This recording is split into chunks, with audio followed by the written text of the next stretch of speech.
The notion of a lost civilization was not a new idea. From Plato comes the story of Atlantis, a great advanced civilization. And the suggestion is that it's this hubris, this conceit of Atlantis, that it had become so sure of itself that somehow the universe struck it down. If, for example, we were to face another comet impact as we did 12,800 years ago, I don't believe that our civilization would survive such a cataclysm. Those who would survive would be hunter-gatherers, people like the Kalahari Bushmen. Hunter-gatherers are in the business of survival, and they would get through it. And 10,000 years from now, their descendants might tell a story about how there had been a time when there was a great civilization on this earth. So advanced, its powers were almost miraculous. Do you know, they could send people to the moon. They could fly around the world. They could speak to each other on other sides of the planet.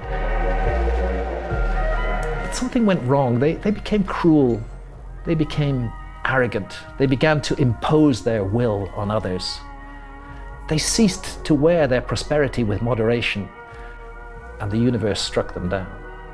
I think there's a message in the Atlantis story for our civilization. We should stop being so fucking arrogant and proud in our achievements. We should show some humility, and we should learn the lessons of the past.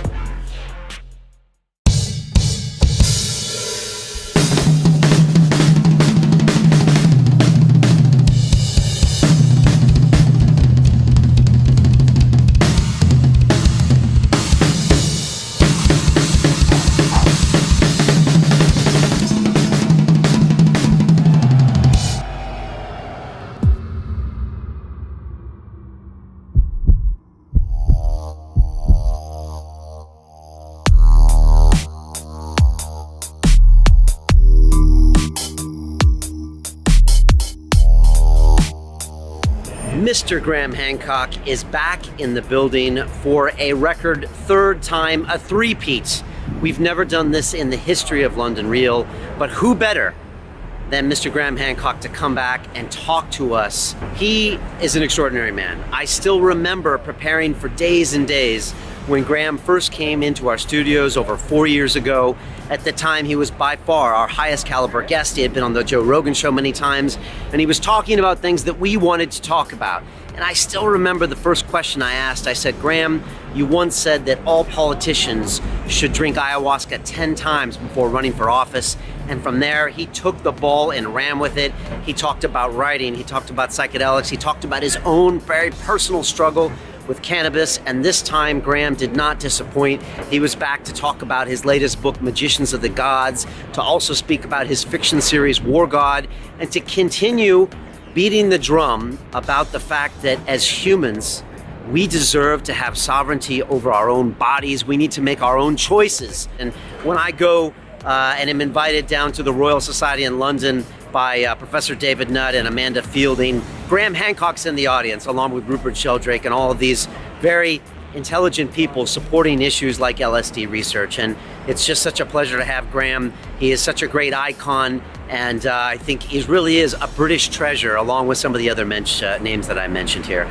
So I know you're going to really enjoy this talk with Graham. Again, it was just fiery, and everything is just packed with knowledge, and so just so grateful to have him on the show, and I know you're going to enjoy it very much. Of course, I am coming at you from Shoreditch, one of the most beautiful places in London. Come check it out, or come see us in the studio sometime. And I am loving the videos I'm watching from all of you around the world.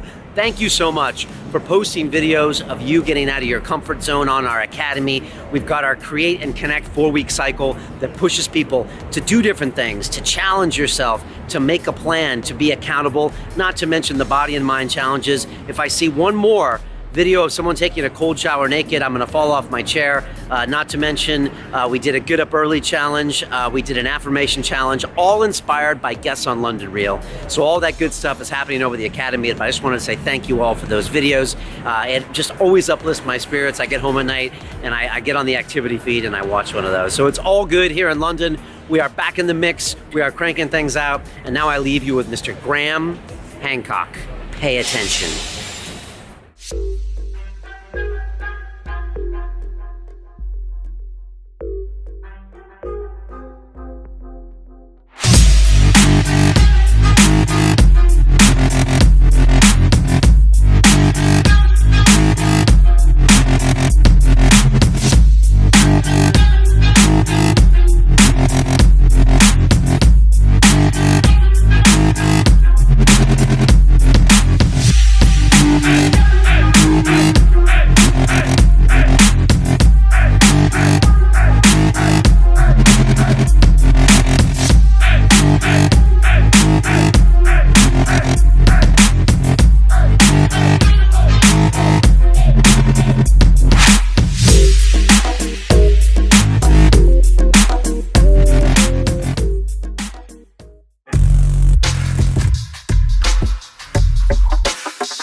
This is London Real. I am Brian Rose. My guest today is Graham Hancock, the British journalist and author of the best-selling books, The Sign and the Seal, Fingerprints of the Gods, the War Gods series, Supernatural, and your most recent book, Magicians of the Gods.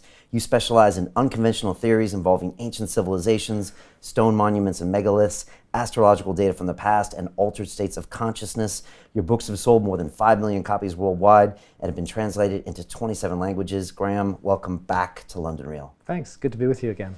Great to have you here. You're the only time we've ever had a guest on for 3 times. And so, you know, it's just always a pleasure to have you here. Well, thanks. If I actually mark your visits, it's kind of like a history of London Real. You were here first 4 years ago. In the early days, Yeah, and then 3 years ago. And I still remember that first visit. It was so powerful. I remember I prepared like 4 days for it.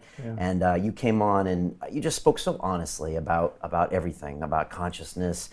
We talked about ayahuasca, cannabis, and it was just great. And I just, before we even get started, I just want to acknowledge you for all the work you've done and you just keep it real all the time, Graham. And that's, whenever I see you in an interview or on a Rogan show, you're always speaking, hard truths, calling the world out for what it is, and it's refreshing. So. Well, thank you. That's nice of you to say that. I just do what I do. I mean, there's nothing complicated or special about it. Yeah, you seem to be very true to what you're doing. So what has been happening with you the past 3 years? I know Magicians came out last year. People had waited a long time for that book. I believe Fingerprints was out in '95, is that right? Fingerprints of the Gods is definitely the book that I'm best known for.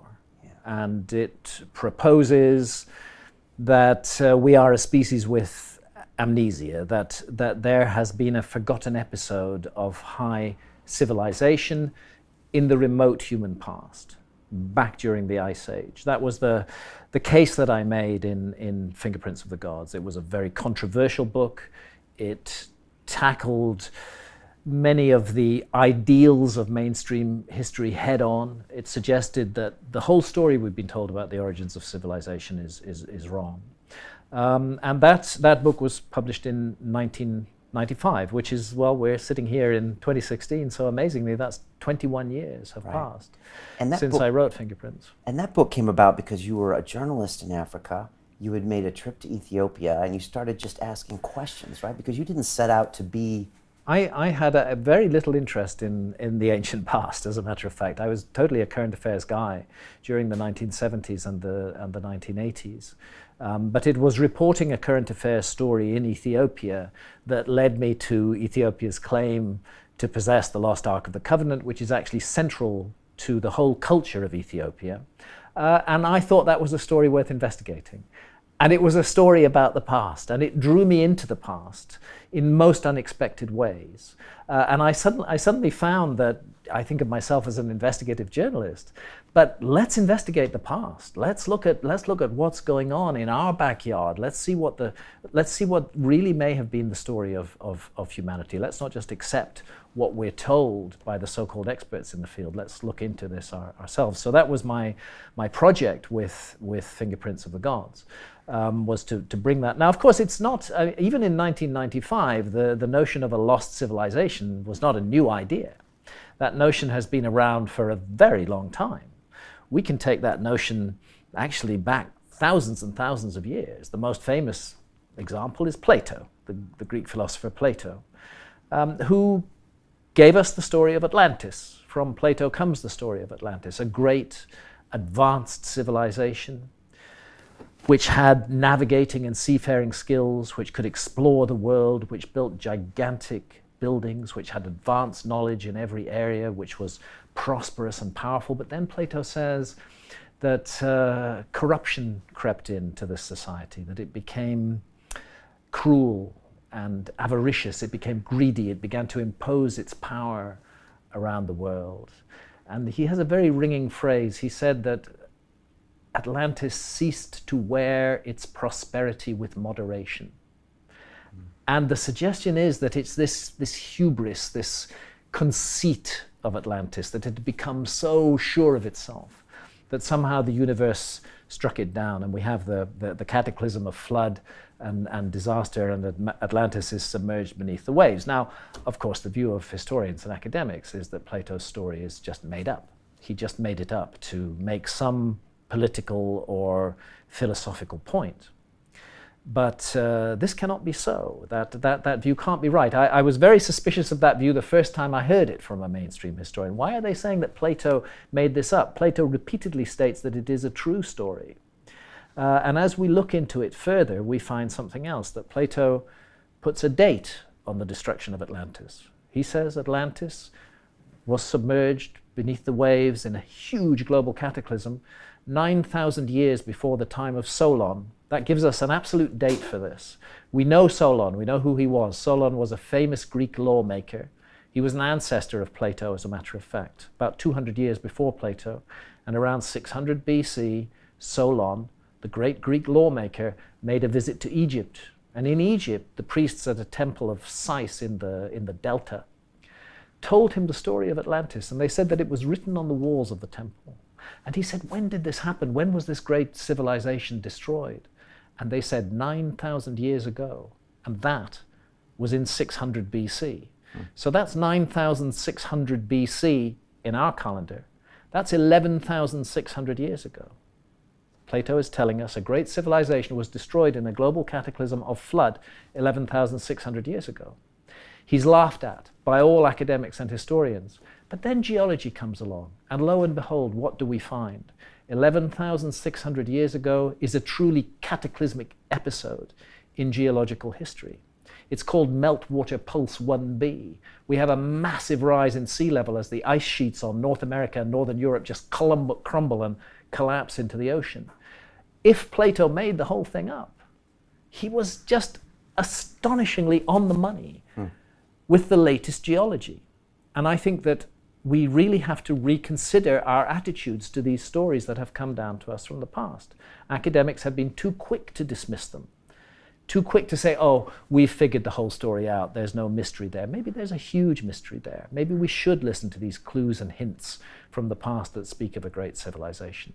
So when I published Fingerprints of the Gods in 1995, it was at the end of a long lineage going back to Plato and before, and of course famously Ignatius Donnelly in the 1900s, the early 1900s and late 1800s wrote Atlantis, the Antediluvian World, which was a huge investigation of Atlantis. So this subject has been tackled again and again and again and again.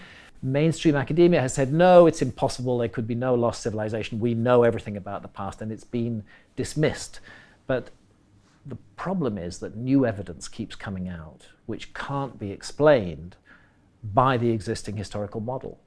New evidence that just doesn't fit the picture.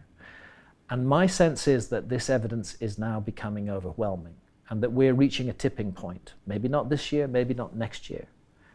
But within our lifetimes, we are going to see a completely new understanding of the past, a radical revisioning of the past, and therefore of our place in the world as well. Did you know when you published that book in '95 that you were picking a fight with academia, that you were going to soon be their nemesis for the next 20 years? I didn't know that really. I understood that there were academics with entrenched positions on this subject, but I didn't realize how violent it could become, how really powerful the reaction could be, and how concerted and organized it could be. I didn't realize that actually the past is an ideological subject in our society, and that it is a subject that is therefore tightly controlled as to what we are to know and not know about the past. By the current politicians and the current people, not just academics. You see, when you have a huge civilization, as we have to do today, with billions of people all around the world, and you're in a leadership role, you want them kind of organized and productive and doing stuff, and that you want them to feel good about that. So you want to tell them a story about why that should be good, why they should go to work every day, and basically maybe not enjoying themselves, but they go to work, earn their salary, and buy consumer goods. This is what our society is about. It's about production and consumption, and we're supposed to feel good about that. And the historical model that we have at the moment tells us that we, 21st century technological society, is the absolute apex and pinnacle of human achievement. We are it. We're the bee's knees, you know. We've made it. We're the end of that long story, and here we are, and we should just produce and consume endlessly in this sort of hedonistic binge, and that's what life is all about. And that is very nice for those in positions of power, because if people will buy into that, they stay quiet, they don't ask questions, they don't complain, they don't riot in the streets, they just do their jobs. And I would suggest that the historical model that we have at the moment is part of that system of control. It's part of saying that it's perfectly normal and right that things should be as they are. We should be very pleased with ourselves. We're not doing anything wrong, and let's just carry on doing what we do. So when you shake that up and publish a book that has a lot of research to it, a lot of thought to it, it starts upsetting lots of different people. And the academics come after you, but there's a lot of people that just don't want to hear this. Well, academics and their friends in the media. This is a very substantial issue. There's a whole network of ideas. I'm not talking about a conspiracy, actually. This isn't a conspiracy. It's just the way the world works. But the way the world changes is that people come along and suggest things which may be very uncomfortable for those who are in power. And when you're in power, you don't like to feel uncomfortable, so you do whatever you can to put that down.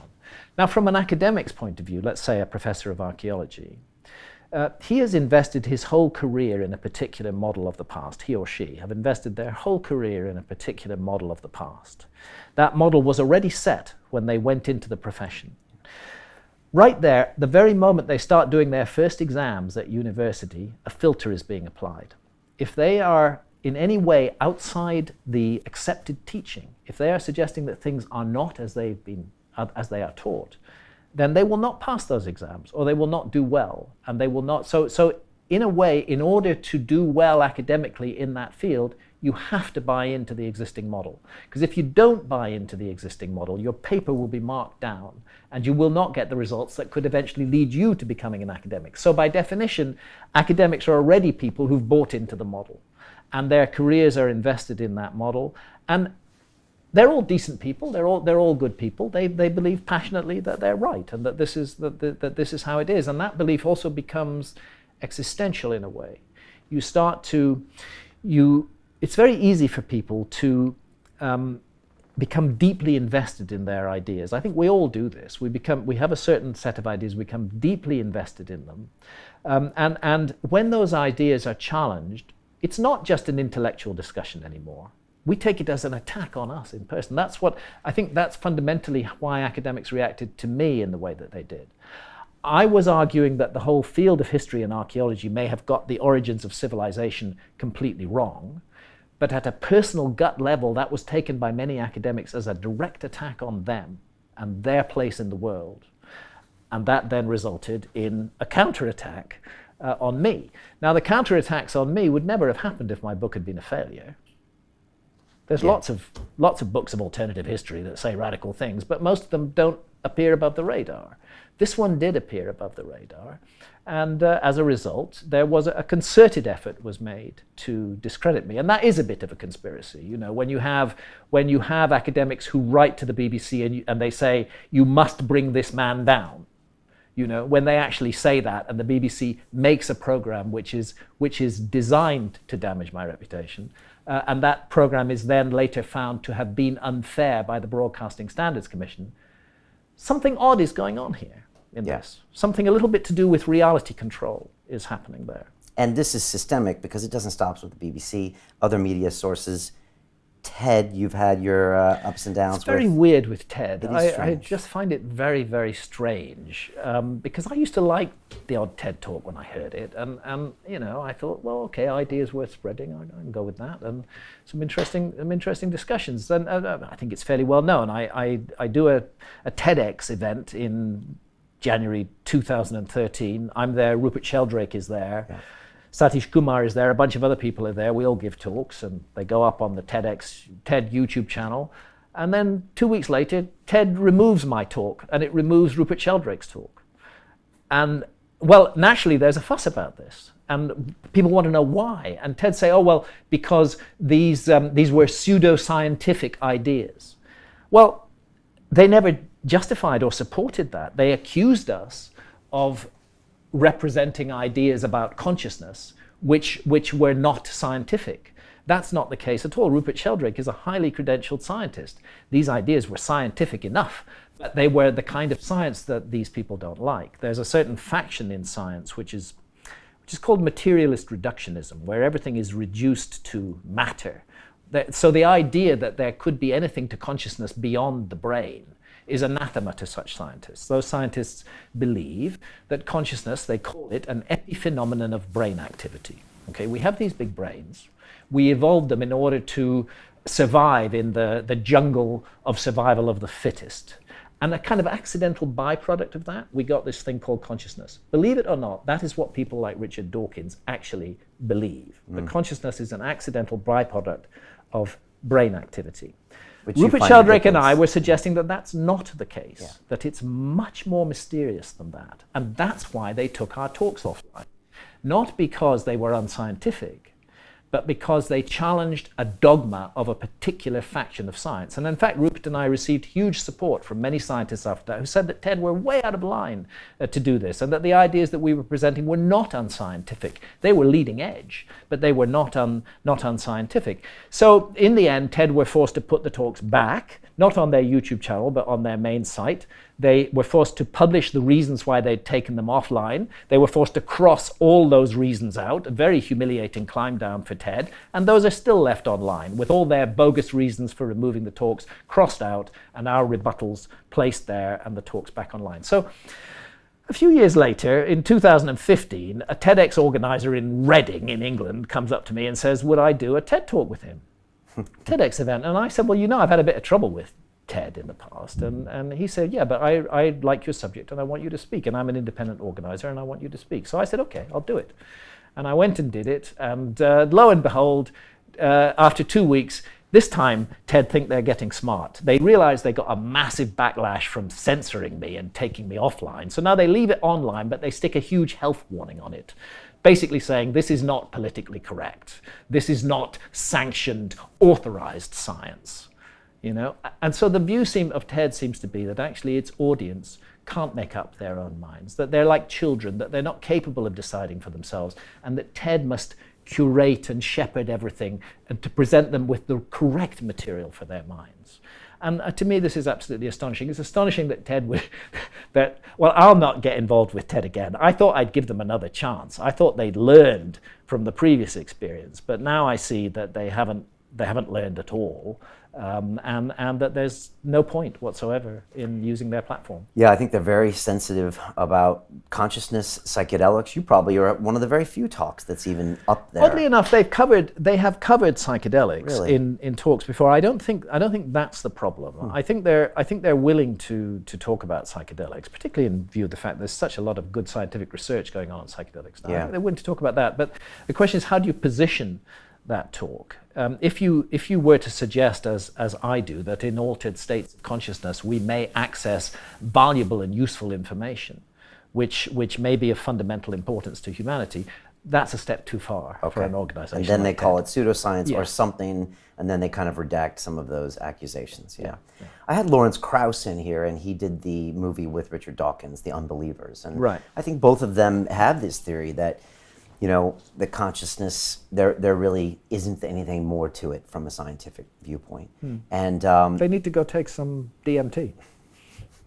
what happens when you challenge people to that? Someone challenged Richard Dawkins to that. You did. I challenged Richard Dawkins when he came to speak in my hometown, which is Bath, and he spoke in the public library. So I thought I'd go along, and he was promoting a book called The Magic of Reality. So I wanted to question him about his views on reality. And my question to him, which I recorded and put on YouTube, and his answer, was that there are cultures who believe that reality is much more complicated than just matter, and that they believe that drinking a visionary substance like ayahuasca can give them access to those realms. Have you ever, as a scientist, tested your own prejudices by working with one of these substances and seeing what the effect that the experiences have on your thinking? And he was interesting. He said, yeah, under the right circumstances, with, you know, correct medical support, as long as I could be sure I was safe, I would do it. So I await the day when Richard Dawkins has his first massive DMT trip and possibly thinks again about a few things. Right, and there's a possibility, right? He's probably... Well, I think there is a possibility, especially with, at any rate, it's not impossible. The conditions that Richard Dawkins set, which would be, when I asked him that question and he publicly answered to it, was that he wanted medical supervision. He wanted to be assured that he would be safe. Well, there's work going on with psychedelics at Imperial College in London right now, which will provide him with all of those things. So if Richard Dawkins actually wants to put his money where his mouth is, he can contact Professor Richard Nutt, and he can have, at any rate, a deep psilocybin experience in Imperial College. And I think he would find that interesting. I think even if it didn't shake up his view of the world, he would find it an interesting thing to do. Yeah, he can do that, I think, legally now, because David Nutt has Of course, the ability to do that. And I think they are doing a DMT study next. So, Hopefully a DMT study is coming up, yeah. In some way, did Fingerprints of the Gods put you on a journey to start thinking about altered states of consciousness? I mean, as you get more into looking at some of these monuments and monoliths in the history, did that contribute to that journey, or was it just you being exploring? Not as an individual, I had become aware, if you like, of the spiritual side of life, not through the mainstream religions in the West, but through my studies of ancient Egyptian scriptures and religions. And immersing myself in that material had, I suspect, opened me to the possibility of other realms, of other realities. But I hadn't really considered how one enters or explores those realms. I'd always thought that the Great Pyramid, whatever else it is connected to consciousness in some way, that it's like a huge instrument which is designed to enhance or affect consciousness in certain very specific ways. If you ever have the opportunity to be alone inside the Great Pyramid, as I have had on a few occasions, it's truly a mystical experience, especially if the lights go off. It can be very extraordinary, and it affects consciousness. So I was aware of consciousness. I was aware that there were views that we live in a complex reality, that there are spirit worlds, which quantum physicists might call parallel universes. All of this I was aware of it, but I hadn't really thought this is something I would look into. After I'd finished Fingerprints of the Gods, I then went on and wrote a series of other books on the lost civilization theme. The huge book published in 2002 was Underworld, documenting 7 years of scuba diving, looking for ruins underwater. And I wanted to do something different after that. I wanted to get away from the whole lost civilization and these endless bloody arguments with academics and their mates in the media. I just thought, I've done that. I was interested in human origins. And I need to cut a long story short here, but the background research I did focused on the issue of cave art. When did our ancestors, why did they suddenly start creating this fantastic art in these deep caverns, deep beneath the grounds, or in rock shelters high in mountains in South Africa, all over the world? And then I found there was a really good explanation for that. Let's pay tribute to the late, great Terence McKenna and his book, Food of the Gods. It's the stoned ape theory. Implicating psilocybin in the emergence of modern human consciousness. But let's also pay tribute to David Lewis Williams, who's a professor of archaeology and anthropology at the University of Witwatersrand in South Africa. And David Lewis Williams, right back to the 1970s, had been arguing that the secret of rock and cave art all around the world was that it was shamanistic art, that these were shamans who had entered deeply altered states of consciousness, returned to the everyday state of consciousness, and painted their visions. And that's why there's so much in common with these images all around the world. And I suddenly realized, this is fascinating. There seems to be this moment in the human story when the light just goes on and we become recognizably us. That's what I'm going to look at. So then the next thing was, okay, I'm a hands-on researcher. I'm not just going to sit in a fucking armchair and write about this. I've got to do some serious work. That's the journalist in you, right? Yeah, I'm going to do some serious work. That's the journalist in me. Because an academic would have just sat in the armchair. Perhaps. And indeed, David Lewis Williams, who I have huge respect for, has done precisely that. He refuses to take any psychedelic, even though his argument is that psychedelics were responsible for cave art. Okay. He doesn't want to take one himself. He says, I don't want to burn my brains, and anyway, the research is there. I don't work that way. If I'm going to write about something, I have to experience it. Otherwise, I shouldn't be writing about it. And therefore, I needed to have psychedelic experiences. I had psychedelic experiences before, very few. I'd taken LSD in 1974 when I was 24 years old. And then I had no more psychedelics until I started to research the book that became Supernatural. I discovered that in the Amazon jungle, there are shamans who are drinking a powerful visionary brew, and what are they doing afterwards? They're painting their visions, exactly like those cave artists. I realized it was a key. I could learn from this. So I went to the Amazon, and I had my first series of ayahuasca sessions with shamans in the Amazon, and it was an extraordinary series of experiences which shook me to my core.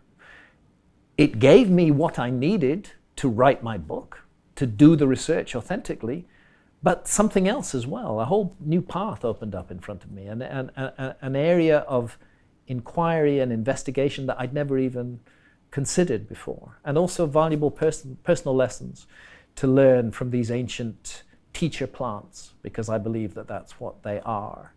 And our society, with its rabid, hysterical, demonizing attitude to psychedelics, is dead wrong. 100% wrong. And 100 or 200 years from now, people will look back on this age and the persecution of the war on drugs, and they will see it as a terrible time in the human story when a dreadful, dreadful mistake was made, which was only corrected with great difficulty. You know, the people who created the war on drugs are the same ugly people who are invested in war and harm and hatred and damage all over the world. And since we're suffering from the consequences of their actions in those other areas, we should wake up to the fact that the war on drugs is another one of those consequences, that those same vile and evil people who've turned the world into hell are the people who declared the war on drugs. When it comes to psychedelics, are we getting small wins? Do you feel like we're getting there? Yes. Okay. We are getting small wins in psychedelics. There's a huge process underway. It's difficult to see the whole picture because we're in the middle of it at the moment. It's difficult to know where it's going to go on. I think the internet has played a big role in this. It means that information can't be kept within exclusive little cliques anymore. It means that information is free and that people can gain access to information and find out things for themselves. And I think this has led to an across-the-board questioning of authority structures in our society. See, the curious thing about democracies, we're told democracies are great things, and democracies are great things, of course. But what happens in a democracy is that you get a massive investment in the manipulation of public opinion.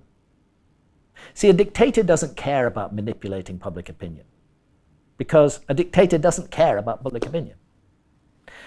He doesn't need to manipulate the public opinion in order to bring the public with him, because he's operating by force. In a democracy, a politician cannot operate by force. They have to bring the public with them. Now, if democracy really worked, if it was a really good thing, all information would be completely transparent. There would be no lobbyists. There would be no money being paid to give us information. But actually what we live in is a society where vast amounts of money are spent in shaping public opinion on particular areas. This is the society that we live in today, where huge amounts of money are being invested in promoting a particular ideological position. And I think that where we're getting wins is that people are waking up. They're realizing that this is part of a system of manipulation and control. They're realizing we are sovereign adults.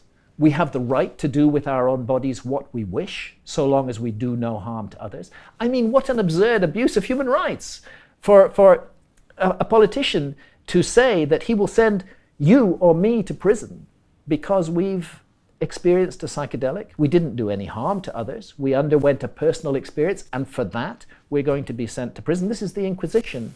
This is like burning people at the stake, you know, for not following a particular version of Christianity. This is an appalling abuse that's taking place in our society. So people are waking up to that. It's part of an overall waking up to the way that the world is run.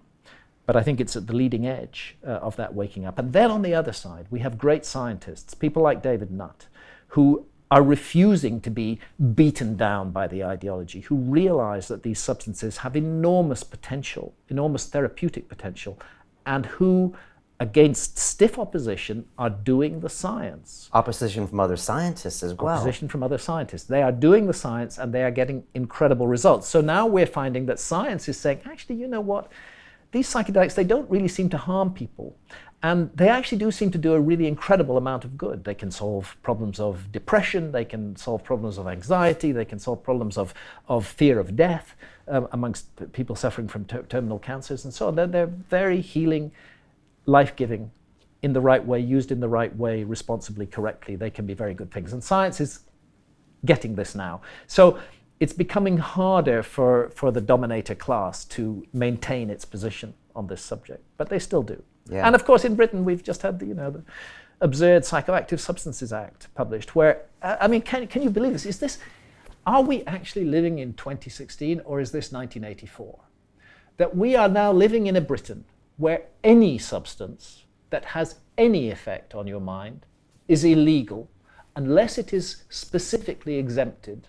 What is specifically exempted? Alcohol, tobacco, and caffeine. All other mind-altering substances are now illegal. That means that no adult in Britain can make any choice about their own mind, any choice at all, without breaking the law. This seems to me a very strange situation. But there's hope in it, because the law is so ridiculous that it's going to bring the law itself into disrepute. That if politicians are so stupid that they create such a law in the first place, sooner or later they will have been given enough rope to hang themselves. Do you think Britain's going backwards then when the US is going slightly forward? I think Britain's going really radically backwards at the moment because we have a bunch of incredibly dull, narrow-minded, stupid politicians in Britain. Got plenty of dull, narrow-minded and stupid politicians in America as well. But America is a country where actually democracy can work. The citizens of Colorado decided that it was extremely inconvenient for them and an abuse of their rights as adults that they were not allowed to smoke cannabis. So they made cannabis legal. They took a vote, they legalized it, and now you can go into beautiful cannabis boutiques across Colorado and be treated as an adult, buy whatever you want, and leave. Nobody is judging you. Nobody's asking you questions. Nobody's sending you to prison. This is a great thing about America, that individual bits of America can make up their mind on an issue regardless of the federal view. See, I can't imagine Northumberland or Yorkshire making cannabis legal.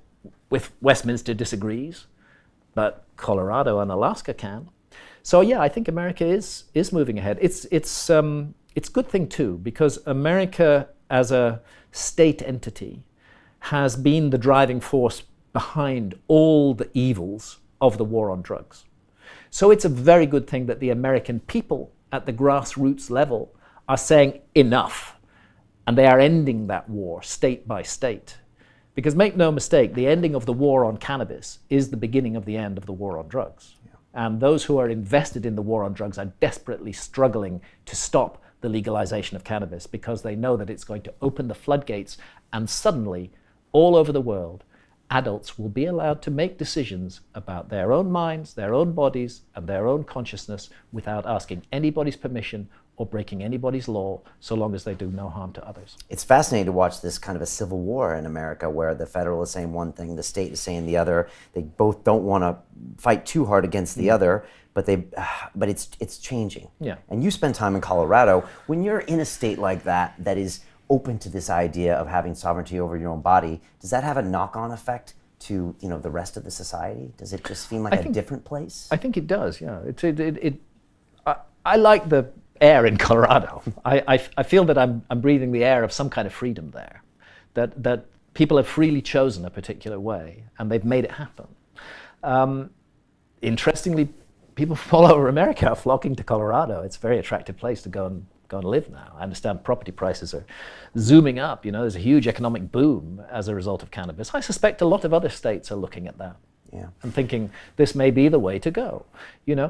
It's still today 750,000, 750,000 Americans are still arrested every year for possession of cannabis. That's 750,000 Americans every year who are getting criminal records for doing what? Having a mild experience in their own homes, doing no harm to others. Of course, this is insane. And the same society even encourages them to drink alcohol, which is a far more dangerous drug. So we need to wake up as a human species. We need to, we need to become our own leaders. This is in my view, the next step forward is, do we really need leadership? If we need leaders, then that suggests we are infants, that we're not capable of making mature and informed decisions ourselves. And I think that if humanity is going to progress, if we're going to move forward, that's the next step that we have to come to, that the role of leadership in society gets reduced. That we don't have these high-profile campaigns and these celebrity leaders going around. We don't actually need leaders. We can all be our own leaders. We need administrators. We need technocrats who can do certain things for us, but they're working for us. We're not working for them, you see. That's the thing. It's interesting you say that now that we're in full bore of a, incredibly, almost intensely insane American presidential race where it's not only leaders, but it's turned into celebrity. It's almost turned into show business. Yeah. And no one really questions the fact that we should maybe not be voting for someone and lead ourselves. It's more who are we voting for? Let's talk about this person. But people aren't really asking the questions you're talking about. No, those questions aren't being asked. But I think it's interesting what we're observing in America. I think what's driving it in America is a deep distrust of authority and a deep distrust of anything that's connected to the status quo. I'm not sure if politicians have really got the message yet. There's absolute revulsion at them here in Britain and in America. We're revolted by our political class. They're disgusting individuals. I can hardly think of a politician whose hand I would even wish to shake. And I would certainly be washing my hands afterwards if I did. Really repulsive individuals. So the vote for Trump is really a vote against them. I think it's a vote against the system. Yeah. I think it's a vote against the system that has failed Americans again and again and again. And it's the same system all over the world that's failing Britons and failing the French and failing everybody else. It's a global system of control. I think people are aware of that. I think they're fed up with that, and I think they want change. So Trump is getting support because he's certainly not part of that. He looks different. He sounds different. He feels different. Bernie Sanders got a lot of support for the same reason. He looks and sounds different. They were saying very different things, but both of them were anti-establishment figures. And that's what's going on here, that the establishment itself is losing its grip. And we are seeing a kind of crazy chaos resulting from that. But we will sort it out. Human beings are capable of sorting things out. We don't need leaders to sort things out. We can sort things out ourselves. So this is progress, really. I would say so. Okay. Yeah. You mentioned cannabis before. When you were here 4 years ago, you talked about your relationship with cannabis and how another plant ally, Mother Ayahuasca, had kind of discussed things about the other plant ally, cannabis, with you. Has your relationship with cannabis changed since then? Yeah, a bit. Can you describe So that? basically what happened with me and cannabis was that I had a very long relationship with cannabis. It started late. I didn't start smoking cannabis until I was 37 years old. And by the time I was in my early 40s, it had become a very central part of my life. And that's when I discovered I could write with cannabis as well as, just enjoy nice food.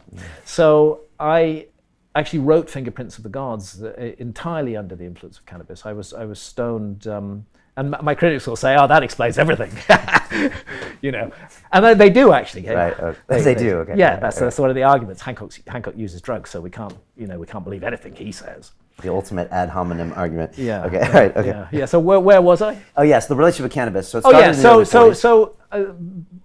The problem was, cannabis, like any of our plant allies, needs to be treated with respect. If you use this stuff 16 hours a day, 7 days a week, that's not respecting it. And I was definitely getting bent out of shape in lots and lots of ways. I realize now that at that period of my life, around about 2009, 10, 11, thereabouts, I had become extremely paranoid and very suspicious of other people's motives. I lived in constant suspicion. And that's when I had a series of 5 sessions of ayahuasca in Brazil in October 2011. And those sessions focused entirely on my cannabis habit. And they showed me that I was behaving in a way that was hurtful and damaging to other people, that this suspicion, this jealousy that was connected with cannabis in some way was hurtful to others. And it was not a good thing. And I was given a very powerful kicking by ayahuasca, and when I came back from Brazil, I found I couldn't smoke cannabis anymore. You tried. I tried. Fired up the vaporizer, and then I couldn't smoke it. I fired up the vapor. I filled this big bag of, vapor, and I took one inhalation on, and I felt absolutely disgusted. And I'd never known. I didn't understand it at all. But I couldn't go on. I literally couldn't go on. Ayahuasca had made me stop completely smoking cannabis, and that carried on for 3 years, from October 2011 right through until the Joe Rogan Experience. The Joe Rogan Experience in September 2014. Right. So I'm sitting talking to Joe live, as we are now, and he says, as you just asked me, what's the thing with you and cannabis? Have you still not smoking it? And I said, yeah, nearly 3 years now. Haven't touched it, but I'm beginning to think maybe I could dip my toes back in the water. So Joe says, why don't you start now? And pulls out a nice fat California joint. Joe doesn't need a lot of encouragement for that. So we lit it up and smoked it on air, and I did enjoy it, actually, very much. And so what's happened since then is it that in situations like Colorado, where there's no hassle, okay, I'm not compelled, I don't feel a compulsion to use cannabis anymore in the way that I did, but I do enjoy using it, and where it's convenient and easy for me to do it, spending a lot of time in Colorado these days, I do. I particularly like cannabis in the form of oil. I don't smoke. For many years I didn't smoke, I used a vaporizer. But I think cannabis oil is a very interesting way to take cannabis. Orally? Yes, okay, yeah. Orally. And of course, in Colorado, with the whole medical marijuana industry, they've really developed really excellent cannabis products, and you can pick and choose exactly what you want, and with the full knowledge that it's totally legal and nobody's going to break down your door or wreck your life for doing so. And again, safe, and you know what it is, and yeah. What a concept, right? It's a really great concept. Continue watching this fascinating conversation for free by clicking on the link below to visit our website, and I'll see you on the inside. I think it's important to work on the way we behave with other people, and to try as far as possible to be nurturing and positive, but also to be honest.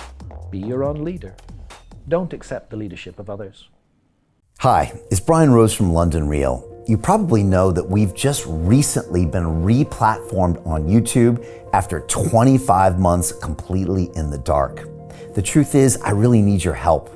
What I really need you to do is click on that subscribe button right now, like this video, and maybe even leave a comment or share the link with friends. We're really fighting against an algorithm that's tried to keep us quiet for so long, and the more subscribers we have, the more people watch our content, the better guests we can bring you, the better content, and we can continue transforming lives. We've been doing this for 14 years now. I want to do this for another 14 years, but I really need your help. So click on that subscribe button, like the video, leave a comment, share this, and we're going to continue to bring you more and more great content. Thank you.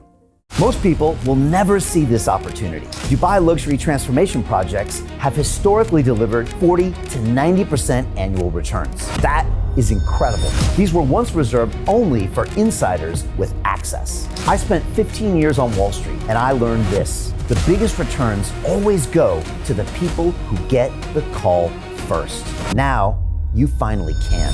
We've just received a brand new project with major upside potential. Allocations move fast. Click the link, apply now, and speak to my team. This is your chance to see what others never will.